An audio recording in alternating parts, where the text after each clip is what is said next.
Hello friends.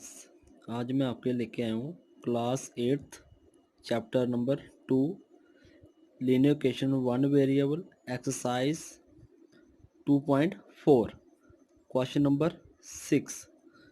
There is a narrow rectangular plot reserved for a school in Maholi village. The length and breadth of the plot are in the ratio 11:4. At the rate 100 per meter, it will cost the village panchayat 75,000 to fence the plot. What are the dimension of the plot?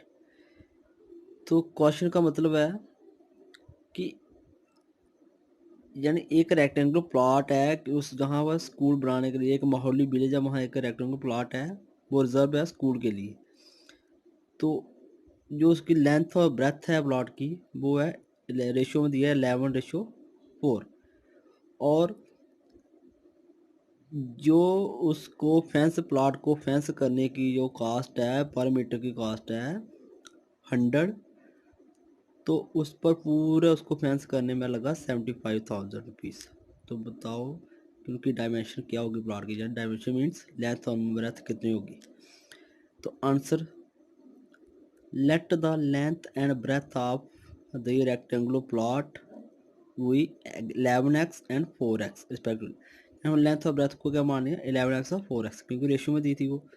Therefore perimeter of the plot, तो perimeter of plot निकालने के लिए हम क्या करेंगे, total cost divide cost of 1 metre. तो total cost थी 75,000 और पर मीटर की कास्ट कितनी थी 100 रुपीज़। तो 75,000 को 100 से डिवाइड किया तो आपका आया 750 मीटर। ठीक है। We know that perimeter of rectangle, तो आप ये जानते हैं कि वो पेरीमीटर रेक्टेंगल तब होता है equal to 2 bracket length plus breadth bracket close. ठीक है, ये फार्मूला है पेरीमीटर रेक्टेंगल का। Therefore according to the question, तो ऐसे आपको जो पेरीमीटर उन्होंने आपको दिया है वो जो हमें निकाला है 750 है, और 750 इक्वल टू 2 ब्रैकेट लेंथ हमारी कितनी थी लेट की हमने 11x प्लस ब्रेथ, तो ब्रेथ हमने लेट की है 4x which implies 750 equal to 2 और 11x plus 4x 15x which implies 750 equal to 30x, क्योंकि 2 मल्टीप्लाई 15x कितना हुआ 30x हुआ, which implies 30x equal to 750 which implies x equal to 750 divide by 30 equal to 25। Hence length of rectangular plot, rectangular plot की length थी 11x, तो x हमारा है 25, तो 11 multiply 25 equal to 275 metre. And breadth of rectangular plot equal to 4x है, तो 4 multiply 25 equal to 100 metre. Question number 8। Half of a herd of deer are grazing in the field, and 3/4 of the remaining are playing nearby. First off, the rest 9 are drinking water from the pond. Find the number of deer in the herd.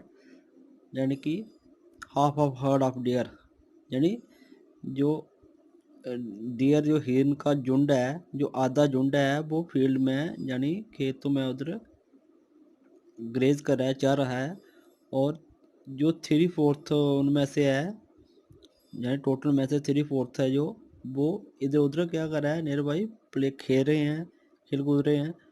और the rest 9 जो 9 है उनमें से वो पानी P रहे हैं pond में। तो find the number of deer in the herd, तो बताओ कि उनके हिरनों के झुंड में टोटल कितने हिरन हैं। तो answer, let the total number of deer in the herd be x, तो हमने टोटल नंबर ऑफ जो डेयर कितने मान लिए कि एक्स है अकॉर्डिंग टू क्वेश्चन। तो जो टोटल हमने मान लिया एक्स, तो लिखा है तो टोटल डेयर आपके हैं एक्स इक्वल टू, तो जो हमारे डेयर क्या कर रहे थे ग्रेज कर रहे थे वो हाफ थे, यानी टोटल में के हाफ थे, तो टोटल का हाफ कितना हो गया, यानी टोटल का जब कभी हम हाफ करते हैं तो उसको 2 से डिवाइड करते हैं, तो टोटल एक्स, तो x/2 प्लस 3/4, जो 3/4 जो इधर उधर खेल रहे थे वो थे 3/4, यानी 3/4 को यानी 3/4 multiply x minus x point to, क्योंकि टोटल में से यानी कि वो 3/4 थे वो जो रिमेनिंग थे, जो बच गए थे। तो हमने क्या कर दिया, हमने टोटल में से पहले हमने क्या निकाल दिए, जो हमका आया था जो पहले हाफ, जो हाफ डेयर थे, जो आधे डेयर थे, वो हमने माइनस कर दिए और उनकी मल्टीप्लाई कर दी 3/4 के साथ। क्योंकि देखो इधर हमारे x minus x point to करेंगे तो हमारे पास जो डेयर बचेंगे वो 3/4 यानी कि वो रिमेनिंग होंगे, और +9 यानी कि जो उसके बाकी जो बच गए थे वो पानी पी रहे थे। ठीक है, which implies x equal to x point two plus 3/4। तो इधर हमने क्या किया, जैसे इधर x के नीचे मान लो 1 है तो 1 और 2 का एलसीएम आया 2, और इधर 1 है नीचे तो 1 को हम टेबल पढ़ेंगे तो 1 2 का 2 होता है, क्योंकि एलसीएम 2 है तो इसलिए ऊपर भी हम 2 से यानी मल्टीप्लाई करेंगे तो 2x आएगा, माइनस इधर 2 है तो 2 1 का 2 यानी 1 से मल्टीप्लाई तो इधर 1 से होगी तो x आएगा, bracket close +9, which implies x equal to x upon 2 plus 3/4 multiply. तो उधर 2x में से x निकाला तो x बचा upon 2 +9, which implies x equal to x upon 2 plus, तो 3 के x मल्टीप्लाई 3x और 4 2 अपॉन 8 आ गया +9। तो हमने क्या किया, हमने जो x.2 और 3.8 को हमने राइट साइड से लेफ्ट साइड लेके आए, तो विच इम्प्लाइज x माइनस, इधर जो प्लस में थे ये, इधर जो माइनस में हो गए, तो x minus x.2 minus 3x.8 equal to 9। तो इधर देखो x के नीचे नंबर 1 है तो 1 2 और 8 का एलसीएम हमारा आया 8, तो विच इम्प्लाइज तो एलसीएम 8 आया। तो इधर हमारे नीचे 1 था, x के नीचे 1 था तो हम 1 का टेबल पढ़ेंगे तो 1 8 होते हैं, तो इसका मतलब हमें x को भी 8 से मल्टीप्लाई करनी पड़ेगी, तो 8x आया, माइनस इधर 2 था तो 2 4 8, 2 4 8 आता है तो इसको ऊपर भी 4 से मल्टीप्लाई तो आया 4x, माइनस 8 का टेबल पढ़ेंगे 8 का बात है 8 1 8, तो इसलिए 3x को भी 1 से मल्टीप्लाई तो -3x equal to 9, which implies. तो इन तीनों को हमने माइनस किया तो हमारे पास बचा x/8 equal to 9, which implies x equal to तो 9 × 8 equal to 72, hence the total number of deer in the herd is 72। तो यानी टोटल नंबर जो यानी जिस झुंड में हेन थे वो थे 72। Question number 9, A grandfather is 10 times older than his granddaughter. He is also 54 years older than her. Find their present age. कि एक ग्रैंडफादर है वो अपनी पोती से यानी कि 10 टाइम ओल्डर है, ठीक है, उससे 10 गुना यानी बड़ा है वो, तो और वो 54 ईयर्स ओल्डर देन, और वो यानी कि वो उससे कितना बड़ा है, 54 ईयर्स बड़ा है, ठीक है। तो फाइंड देयर प्रेजेंट एज, तो उनकी प्रेजेंट एज क्या होगी, ठीक है। तो answer, let the age of granddaughter हुई एक्स ईयर्स, हमने ग्रैंड डॉटर की एज मान ली कि वो थी एक्स ईयर्स, तो जो उसके ग्रैंड फादर थे वो उससे 10 टाइम्स ओल्डर बड़े थे, तो therefore grandfather's age, तो ग्रैंड फादर की एज कितनी होगी, तो हम 10 की एक्स के साथ मल्टीप्लाई कर देंगे तो 10x years according to question. तो अकॉर्डिंग क्वेश्चन उन्होंने बोला कि वो जो दादा है वो अपनी पोती से 54 ईयर्स पैसे भी बड़ा है, ठीक है। तो आएगा 10x इक्वल टू, तो हम जो उसकी यानी ग्रैंड डॉटर है उसकी एज में 54 प्लस करेंगे तो उसके बराबर होगी, तो हमने लिखा 10x equal to x plus 54, तो विच इम्प्लाइज 10x और जो x था राइट साइड उसको इस तरफ लेके आए तो आया -x equal to 54, which implies 10x minus x 9x equal to 54, which implies x equal to 54.9, तो 9 का टेबल पड़ा तो 9 6 54, तो 6 ईयर्स।